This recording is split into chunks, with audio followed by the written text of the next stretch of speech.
Japan is a very unique country, and objectively, Tokyo might have been the most impressive city I've ever visited. From how clean it is, from how seriously even the just everyday workers take their job. The bus drivers wear white gloves. They bow when you go on. They take their little job so seriously. But there is an effort underway in Japan, as there was a big effort underway in Europe and our country, to bring in a bunch of foreigners and to say, well, you know, they're Japanese too. Japan could maybe assimilate 10 Pakistanis or 100 if they didn't take any more right away. But 1 million? And we know they're not assimilating at that point. And we saw a little bit, you know, just a little bit in Tokyo, you know, Mohammedan there, Mohammedan here. Like, ooh, that's interesting. I didn't know I was in Paris. I didn't know I was in London.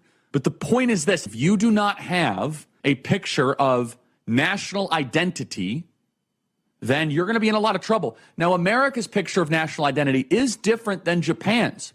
Japan is tied to their ethnicity, and that's okay. It works for them, and it's unbelievably impressive. We have a different picture of national identity. We are, of course, a people and also a propositional nation. We're both. Japan is something different, though, and they should be allowed to be different. Japan is not a propositional nation. Japan is a people. They are an ethnicity. They are a genealogy. And it's worked incredibly well for them. They are one of the oldest and greatest cultures and civilizations.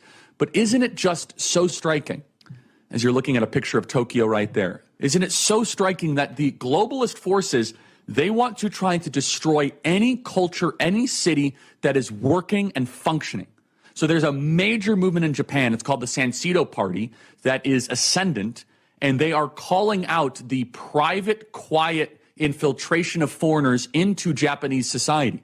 And I'm cheering them on, because here I am as an American wanting Japan to remain Japanese. It would be a demerit for the planet. It would be a demerit for the world if all of a sudden Japan fell the same way that Paris fell. And they do things differently.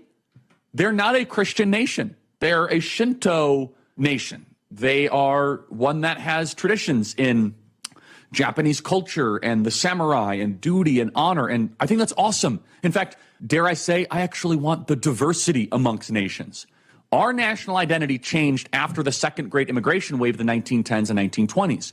But we are still a nation founded on Christian European settlers with norms and customs and faith emanating from Western civilization, from Christian civilization.